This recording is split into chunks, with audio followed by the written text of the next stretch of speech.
Dans cette adaptation de l'histoire, lors d'un dysfonctionnement critique sur un vol, j'ai rejeté le dernier parachute disponible que mon fiancé m'avait offert et je l'ai donné à ma demi-sœur, motivée par un souvenir obsédant d'une vie passée. Auparavant, l'un des parachutes de rechange était défectueux, provoquant un tragique accident. Dans le passé, mon fiancé avait choisi de me sauver avec le dernier parachute fonctionnel, ce qui avait entraîné ma survie, mais la mort de ma demi-sœur, qui n'avait eu aucune chance de s'échapper. Après l'incident, mon fiancé et moi nous sommes mariés lors d'une somptueuse cérémonie, mais nos 6 années de mariage ont été éclipsées par son ressentiment. Il m'a blâmé pour sa mort, me traitant comme un adversaire, rendant ma vie insupportable. Alors que nous approchions enfin de notre divorce, il a choisi le lieu du crash pour notre confrontation finale, nous poussant vers une destruction mutuelle. Cependant, cette fois, alors que l'avion commençait à subir de fortes turbulences, l'équipage de conduite a commencé à distribuer des parachutes. Lorsqu'ils m'ont contacté, moi et ma demi-sœur, ils ont découvert que l'une d'entre elles était défectueuse. Malgré son angoisse, mon fiancé m'a tendu le dernier bon parachute, mais j'ai reculé en le refusant. J'ai insisté pour qu'il la sauve d'abord, me libérant ainsi des fardeaux du passé. Soulagé, il me regarda profondément, souriant légèrement, reconnaissant mon sacrifice. Il a rapidement fixé le parachute sur elle, sans même me regarder, craignant peut-être que je change d'avis. Il y a des années, après mon saut, il m'avait suivi, la laissant seule dans l'avion. Même si nous avons appelé les secours à l'atterrissage, il était trop tard pour elle. Au début, il n'a pas montré de chagrin. Il avait froid, prétendant qu'elle était une étrangère. Pourtant, il a organisé ses funérailles, souhaitant qu'elle repose sur leurs terres ancestrales, un sentiment que j'ai respecté, lui demandant même s'il voulait reporter notre mariage, ce qu'il a refusé, soulignant que m'épouser était son seul véritable désir. Ce n'est que plus tard que j'ai réalisé que la personne insignifiante à ses yeux était la raison pour laquelle il avait précipité notre mariage. Pour me tourmenter à vie, me blâmant pour sa mort. Mais les choix faits ne concernaient pas uniquement les miens. Comment sa mort pourrait-elle être ma responsabilité? Alors, dans cette vie, je lui ai donné la chance de vivre, la chance qu'il chérissait le plus. Alors qu'il se précipitait hors de l'avion sans hésitation, j'ai commencé à chercher des moyens de me sauver, ne sachant pas s'il se souviendrait d'appeler les secours maintenant qu'elle était en sécurité. Après tout, au cours de 2 vies, la seule constante était son souci de ma demi-sœur. Même s'il ne s'était pas empressé de me déclarer mort, j'en aurais été profondément reconnaissant. Pendant 2 vies, il n'avait aimé que ma demi-sœur. Ce n'est qu'après m'avoir épousée que j'ai découvert qu'elle et lui se connaissaient depuis longtemps et partageaient le lien d'être des enfants illégitimes adoptés dans la famille. Ils avaient sympathisé l'un avec l'autre et avaient promis de rester ensemble pour toujours. Ses fiançailles avec moi étaient simplement dues au fait que j'étais la fille légitime de la famille, et donc la future héritière de sa fortune. Malgré son amour pour elle, il a choisi de me sauver pour le bien de l'héritage, mais plus tard, Michael a profondément regretté cette décision. Maintenant que je voyais leur silhouette disparaître, j'ai immédiatement couru vers le cockpit. Suel influence de mes experiences passées avec Michael, JNA ties venu à croire que l'accident d'avion était mort éteint de ma faute. Je pensais lui avoir volé sa chance de vivre, ce qui m'a amené à apprendre à voler. J'ai même obtenu une licence de pilote et regardé d'innombrables vidéos de simulation de l'incident de cette année-là, en consultant de nombreux experts. À chaque fois, leurs réponses m'ont étonné. En me réveillant d'un rêve, j'aurais aimé pouvoir revenir à ce jour, et maintenant ce rêve était devenu réalité. Enthousiasmé par mes expériences de vie passée, j'ai attaché ma ceinture, j'ai pris le contrôle de l'avion et j'ai commencé un atterrissage progressif. L'accident d'avion était en fait dû à un projet à venir dans la villa, où les 2 familles étaient les meilleures candidates. L'avion n'avait pas vraiment mal fonctionné.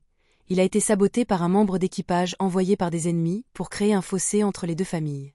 Mais cette fois, en renaissant, j'ai fait confiance aux compétences que j'avais perfectionnées dans une vie antérieure, déterminé à ne pas laisser la tragédie précédente se répéter. Dans le cockpit, j'ai redémarré le moteur, j'ai pris le contrôle et j'ai appuyé sur l'accélérateur. Les moteurs reprirent vie et l'avion, plongeant initialement rapidement, arrêta progressivement sa descente et commença même à se soulever légèrement sous mon contrôle, pour finalement se stabiliser. Cependant, étant descendu trop vite, l'avion n'a pas pu continuer jusqu'à l'aéroport, j'ai donc dû trouver un point d'atterrissage d'urgence.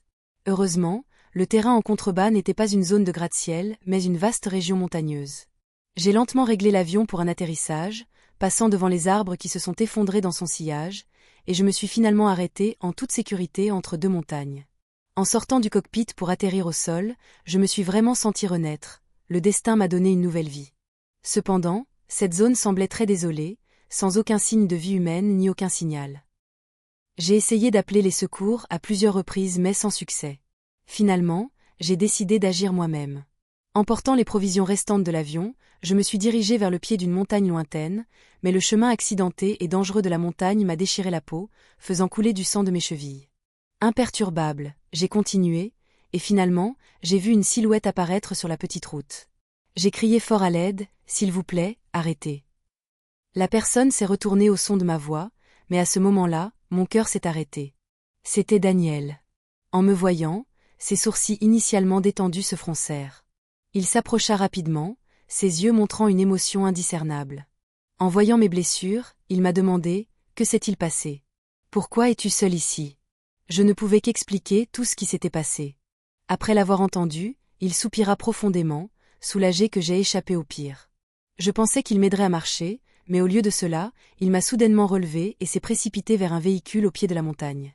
Appuyé contre lui, je pouvais entendre ses battements de cœur forts et décisifs, et mon visage rougit involontairement. J'ai timidement dit « Daniel, s'il te plaît, laisse-moi tomber. Je peux marcher tout seul. » Mais il resserra son étreinte, sa voix ferme. « Il y a trop d'épines sur le sol. Je ne peux pas supporter de te voir souffrir davantage. » Je n'avais pas d'autre choix que de le laisser tranquillement me porter jusqu'au véhicule et me placer sur la banquette arrière. Il a ensuite sorti une petite trousse de premier secours sous le siège, a délicatement nettoyé mes blessures avec de l'alcool et a demandé « Est-ce que ça fait mal ?» J'ai répondu « Non, ce n'est pas trop douloureux. » En regardant son visage inquiet, un pincement au cœur me traversa le cœur. J'ai serré mes mains fermement, essayant de ne pas laisser couler les larmes. Les souvenirs de nos débuts de vie conjugale sont soudainement revenus. Lors d'une fête d'entreprise, tout le monde n'arrêtait pas de lui offrir à boire. Je lui ai conseillé de boire moins, mais il m'a poussé avec colère dans une tour à champagne, faisant briser et tomber le verre. Je suis tombé dans les débris, les éclats s'incrustant dans ma chair, le sang se mêlant au champagne, me tachant de rouge. La douleur était insupportable et j'ai crié. Les employés se sont précipités pour m'aider à me relever et quand j'ai regardé Michael, j'avais du mal à y croire. Ses yeux étaient dépourvus de chaleur, disant froidement « Est-ce que ça fait mal ?» Bien. La mort de Sophia a été 1000 fois plus douloureuse. Si tu n'avais pas pris son parachute, elle ne serait pas morte. Tout cela est de ta faute, Emily. Debout au milieu du regard de tout le monde, endurant les accusations de Michael, j'ai réalisé qu'il avait toujours profondément aimé Sophia. Il ne m'avait épousée que parce que j'étais l'héritière de la fortune familiale. J'ai ri bruyamment, le regardant comme s'il s'agissait d'une blague. Michael, tu penses que tout cela est de ma faute ? L'avion a été saboté par tes ennemis. Un parachute a été intentionnellement endommagé par eux, et pourtant, tu m'en veux ? Tu es vraiment un lâche. Après avoir dit cela, je me suis retournée et je suis partie seule à l'hôpital pour soigner mes blessures. À partir de ce moment, notre relation s'est complètement figée. Il a commencé à me rabaisser autant que possible. Mais maintenant, Daniel, le frère qui a grandi avec nous, prenait soin de moi avec douceur, son toucher si tendre comme s'il avait peur de me faire souffrir. J'ai pris une profonde inspiration, essayant de rendre ma voix naturelle. Merci, Daniel. Il a soudainement levé les yeux, saisissant ma cheville plus sérieusement. Emily, toi et Michael n'êtes peut-être pas adaptés l'un à l'autre, mais l'accord de mariage entre les deux familles peut toujours continuer. J'ai été abasourdie et je lui ai demandé ce qu'il voulait dire. Il retira silencieusement sa main et finit doucement de me bander, sans poursuivre le sujet. Rentrons à la maison, dit-il. Peut-être par égoïsme, je ne voulais pas rentrer chez moi. Mes parents s'étaient mariés pour des raisons professionnelles et après m'avoir eue, ils ont chacun trouvé le véritable amour. Même si les biens familiaux devaient appartenir à moi, ils ne s'étaient jamais vraiment souciés de moi émotionnellement. Michael, après notre mariage, ne m'avait jamais reconnu publiquement et ne m'avait jamais touché. Lorsqu'on lui posait des questions à mon sujet, il me rabaissait avec des mots durs et, après avoir entièrement contrôlé l'entreprise, il prenait toutes les actions et me supprimait même de mes frais de subsistance. Regardant Daniel se concentrant maintenant sur l'examen de mes blessures, je tirai sur sa manche en faisant la moue. Je ne veux pas rentrer à la maison. Puis-je rester avec toi quelques jours ? Voyant qu'il ne réagissait pas, j'ai essayé d'utiliser un regard innocent, faisant semblant d'être pitoyable. Peu de temps après mon mariage avec Michael, Daniel était parti à l'étranger et depuis, nous avons eu peu de contact. Mais quand il a su que j'allais divorcer, il n'a pas hésité à revenir pour m'aider, que ce soit dans la vie passée ou dans celle-ci, c'est toujours lui qui m'a aidé.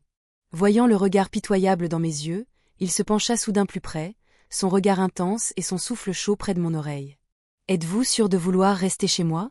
Cela a un coût. » Soudain, la proximité devint trop grande. Par réflexe, J'ai reculé mais j'ai quand même senti l'odeur distinctive du pain sur lui, ce qui m'a donné un peu le vertige. J'ai dit, quel qu'en soit le prix, je l'accepte vraiment.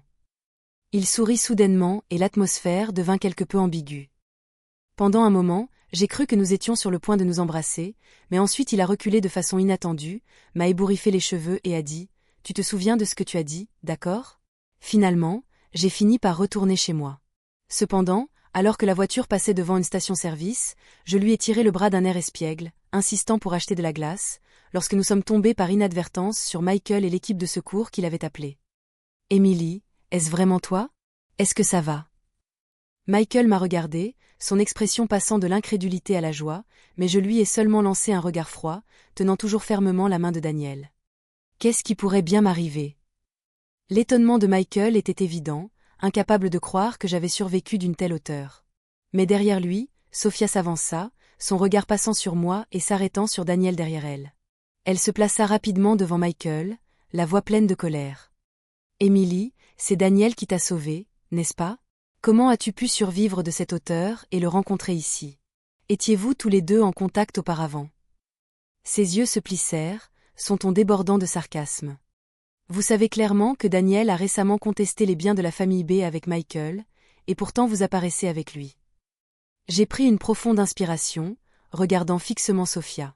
Dans la vie passée, même si elle est morte, j'avais toujours des regrets sans fin. Même si elle n'avait que quelques mois de moins que moi, je l'ai toujours considérée comme une sœur cadette. Maintenant, je me suis peut-être trompée sur la personne que je considérais comme une sœur, qui ne me considérait clairement pas comme la sienne. Alors qu'elle ouvrait la bouche pour continuer, je ne pouvais plus me retenir. À grands pas, je me suis approchée d'elle sous son regard abasourdi, j'ai levé la main et je lui ai giflé le visage. Sophia Louis tenait la Joe, incapable de croire ce que j'avais fait. Même Michael à côté d'elle était choqué, les yeux pleins d'incrédulité. J'ai soufflé dans ma main comme pour épousseter la saleté et j'ai dit « Enfin, le monde est calme. » Puis, comme les policiers qui venaient d'arriver en retard, je me suis tournée vers eux. « Je veux déposer un rapport. Elle me calomnie. » Nous avons tous été emmenés au commissariat. Sophia nous accusait, Daniel et moi, d'avoir orchestré cet incident, alors que j'étais certain qu'elle me calomniait. Lors de la dispute, on nous a tous demandé de raconter l'incident en attendant l'interrogatoire. Sophia a continué à me regarder avec des yeux perçants et une voix pleine de ressentiment. « Émilie, nous sommes sœurs du même père mais de mères différentes. Comment as-tu pu être si sans cœur pour nous conduire Michael et moi dans un tel péril ?» Je baissai les yeux sur mes ongles blancs soigneusement peints, l'ignorant, d'une voix froide. « Vous parlez trop. Avez-vous des preuves? Calomnier les autres est un crime. Vous devriez connaître les conséquences mieux que quiconque. » Je relevai la tête, le regard glacial, la fixant droit dans les yeux. « Sophia, as-tu déjà oublié l'affaire de diffamation contre moi ?» Elle est devenue pâle et n'a plus osé dire un mot. Quand j'étais au lycée, quelqu'un jaloux de mes réalisations a répandu des rumeurs pour gagner un prix. Les rumeurs se sont tellement répandues que même mes parents l'ont entendu. Ils ont immédiatement appelé la police et les calomniateurs ont été arrêtés. Certains ont résisté, prétendant qu'ils ne faisaient que suivre les ordres, mais lorsque la police a enquêté plus en profondeur, ils ont tous changé leur déclaration, admettant qu'ils avaient agi seuls. En regardant l'expression pâle de Sophia pendant que je racontais cela, j'ai fait un léger sourire. À côté de moi, Michael, en colère au point que son visage s'assombrit, tira Sophia derrière lui, la voix pleine d'insatisfaction. « Émilie, qu'est-ce que tu veux dire par là? Ceux qui t'ont calomnié avant ont été arrêtés. Tu n'as pas besoin d'utiliser ça pour intimider Sophia. Elle dit juste ce qu'elle pense. As-tu besoin d'exagérer comme ça ?» Je le regardais froidement, les yeux dénués de toute émotion. « Comprenez-vous vraiment tout? Étiez-vous aussi de ceux qui ont conspiré pour me diffamer ?» Le visage de Michael a instantanément changé, mais grâce à ses années d'expérience en affaires, il a rapidement retrouvé son calme. Son visage assombrit, SESU assombrant. « Émilie, tu as besoin de preuves pour faire de telles affirmations. » J'ai ri. « Oh, alors tu sais que nous avons besoin de preuves maintenant. » Le visage de Michael est devenu rouge de colère, ses mains serrées, sa voix s'est grave comme pour me réprimer, mais avant qu'il ait pu finir sa phrase, Daniel est sorti de la salle d'interrogatoire et s'est immédiatement placé devant moi, portant une présence indéniable. « Étiez-vous sur le point de passer à l'examen physique ?» Je me tenais derrière Daniel, regardant la scène se dérouler avec intérêt, tandis que Michael avait l'air sur le point d'exploser de rage, sa confusion apparente alors qu'il regardait son frère. Daniel, je suis son fiancé, n'est-ce pas? Daniel se tourna délibérément vers moi, son regard sévère s'adoucissant en une douceur chaleureuse et printanière. C'est ton fiancé? J'ai immédiatement secoué la tête et répondu rapidement, non, bien sûr que non. Daniel eut un léger sourire, sa voix taquine, ses yeux pétillants comme des étoiles. Eh bien, c'est bien. Son regard semblait m'envelopper, m'empêchant de voir quelqu'un d'autre. Ses lèvres se courbèrent doucement mais irrésistiblement. Je ne comprenais pas pourquoi, mais je ne pouvais pas m'en empêcher. Je me mis sur la pointe des pieds et pressai mes lèvres contre les siennes. Michael, témoin de cela, avait l'air de s'être transformé en pierre, son visage pâle et sa main si serrée que ses jointures craquaient. Il était sur le point de se précipiter pour dire quelque chose, mais à ce moment-là, la police m'a appelé pour enregistrer ma déclaration. Il ne pouvait que rester là, impuissant. Après l'interrogatoire, la police a identifié le principal suspect et nous avons été relâchés. Alors que nous sortions du poste de police dans la nuit, je tenais la main de Daniel, sortant lentement et me préparant à monter dans sa voiture, lorsque la voix de Michael vint de derrière. « Emily, tes parents sont au courant pour aujourd'hui, ils sont très inquiets pour toi. Ils t'attendent à la villa, tu devrais aller les voir. » Je n'ai pas pu m'empêcher d'en rire. Ils s'inquiétaient pour moi? Vous êtes inquiet, mais vous n'êtes pas venu me voir, vous n'avez même pas appelé pour me demander, vous êtes resté assis à la maison à attendre? Ils doivent vraiment être très inquiets. En me rappelant ce que j'avais vécu, je ne pouvais que rire amèrement. Depuis que je suis enfant, je ne comprenais pas pourquoi mes parents avaient divorcé, pourquoi ils ne voulaient pas me voir. Pour attirer leur attention, j'ai étudié dur, afin qu'ils ressentent un peu de fierté et d'amour pour moi lorsqu'ils signent mon bulletin. Mais ce peu d'affection n'a jamais été à la hauteur de l'amour qu'ils avaient pour leurs enfants ultérieurs. Plus tard, j'ai appris à perdre espoir. J'ai célébré mes exploits seul, j'ai acheté un petit gâteau pour mon anniversaire et je me suis félicité d'avoir vieilli d'1 an supplémentaire. Puis, quand je suis entrée à l'université, j'ai rencontré Michael. Les deux familles avaient un pacte de mariage arrangé à l'avance, mais ils n'avaient pas encore décidé qui.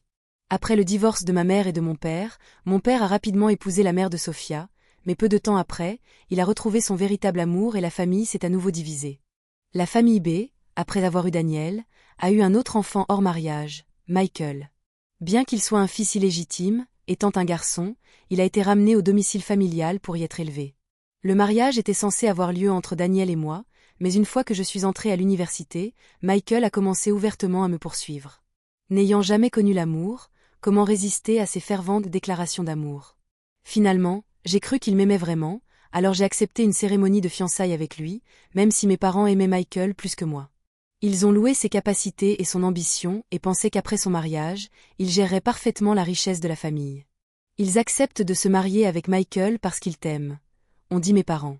Mais lorsque j'ai proposé le divorce après 5 années amères de mariage, ils ont catégoriquement refusé. À leurs yeux, mes sentiments n'avaient pas d'importance. Tout ce qui comptait, c'était que l'entreprise soit bien gérée. Je savais que divorcer entre deux grandes familles comme les deux familles ne serait pas facile, alors j'ai enduré année après année. Finalement, en 6e année, j'ai rassemblé des preuves de la mauvaise gestion de Michael et je les lui ai présentées, le forçant à accepter le divorce. Mais maintenant, ayant reçu une seconde chance dans la vie, je ne répéterai plus jamais les mêmes erreurs. À ce moment-là, j'étais assis sur le siège passager de la voiture de Daniel, penchant la tête pour le regarder et lui demandant d'un ton ludique, « Daniel, peux-tu me ramener à la maison ?» Il n'a pas refusé et a démarré la voiture. Alors que nous approchions de chez moi, il m'a tendu son téléphone avec un ton légèrement pressé et difficile à remarquer. « Demain, je viendrai te chercher pour discuter de l'accord de mariage à la résidence B. » J'ai rapidement entré mon numéro dans son téléphone, puis je le lui ai rendu avec une formalité polie. « D'accord, Daniel. » Il a testé le numéro sur son téléphone pour s'en assurer, puis m'a ouvert la porte et m'a dit « Appelle-moi si tu as besoin de quelque chose. » « Oui, je le ferai, » répondis-je en sortant de la voiture.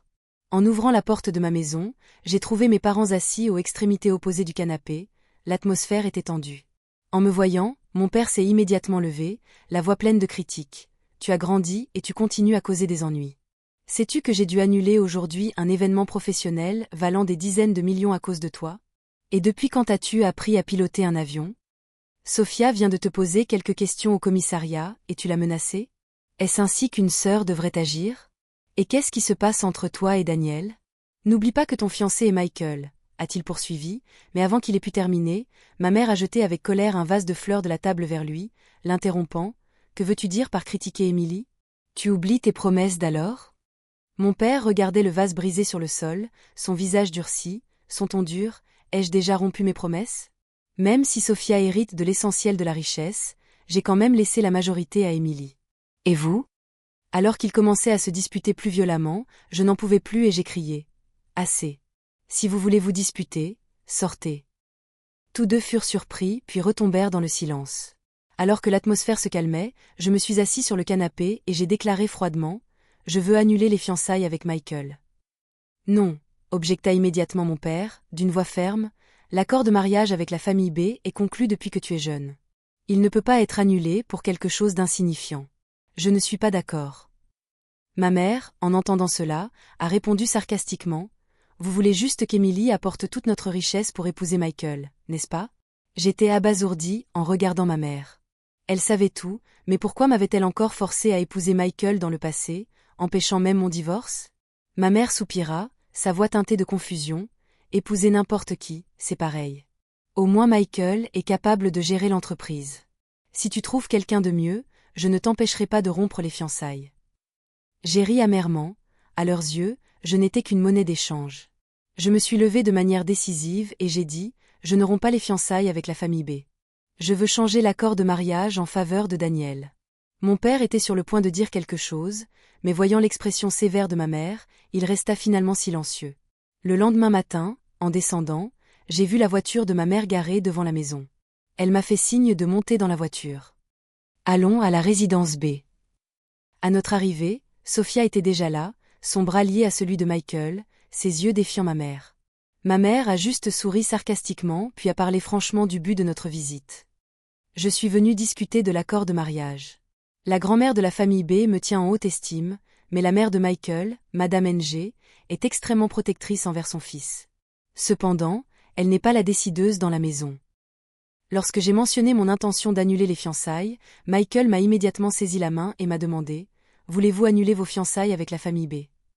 J'ai retiré ma main et avant que je puisse répondre, Daniel est descendu les escaliers, m'a pris la main et a déclaré clairement: elle n'annule pas les fiançailles avec la famille B, mais avec vous. Elle est maintenant ma fiancée. Les yeux de Michael s'assombrirent, sa poigne se resserra et sa voix était basse. Pourquoi? Je souris légèrement en le regardant droit dans les yeux. Pourquoi? Tu ne comprends pas? La personne que tu aimes le plus, Sophia, est maintenant en sécurité et se tient à côté de toi. Ne devrais-tu pas être heureux? Ses yeux brillèrent de panique, puis se tournèrent rapidement vers l'étonnement. Il le savait, et je le savais, mais c'était un secret qu'aucun de nous ne dirait jamais à haute voix.